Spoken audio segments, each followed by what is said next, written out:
What's happening, everybody? Okay, so I see a lot of NES and SNES videos on repairs. Not too many on Super Famicom. They're essentially the same, only a couple things different. But I figured I would share my findings of my repairs. I just got this going this morning. Okay, so first off, power. If you're not getting any power, that red light isn't turning on. Check your AC adapter. So on these old consoles, the outer the outermost ring is positive, and the innermost is negative. I know that's ass backwards from today's standards, but that's just how they go. And the SNES is AC current, takes AC current. This one takes strictly DC. Do not put AC current to this console.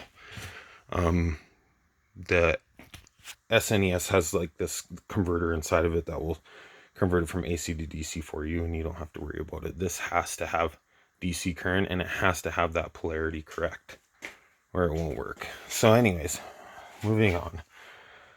If you got power coming through these posts here, so back here there's those little tiny posts, you can check continuity with your multimeter through those. If it's good, you go along to that fuse. That fuse is a 1.5 amp pico fuse.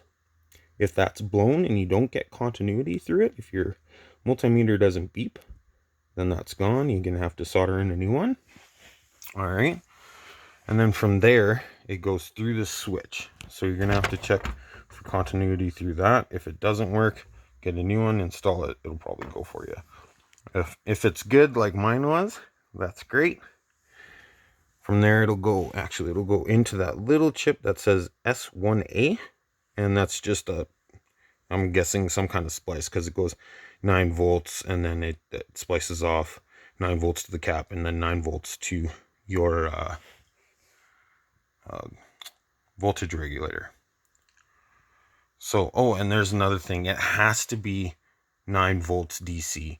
Everybody says 5 volts. Oh, the console runs off 5 volts. Yes, the console itself runs off 5 volts, but your voltage regulator needs to see 10 volts or 9 volts.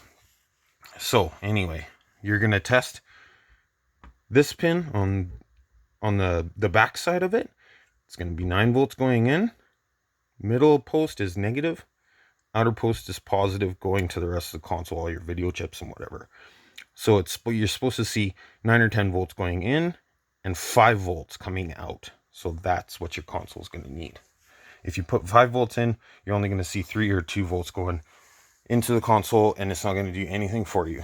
So anyways, that was my problem right there. I swapped that out, changed the polarity, and boom, I got a working console again.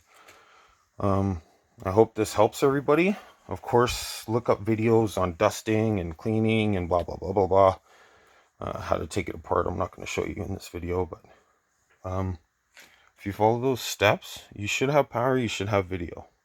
And of course, check your game cartridge, because the cartridge I was using was no good. I was just getting black screen. Swapped the game after I did all these repairs, and it was working. So hope this helps everybody.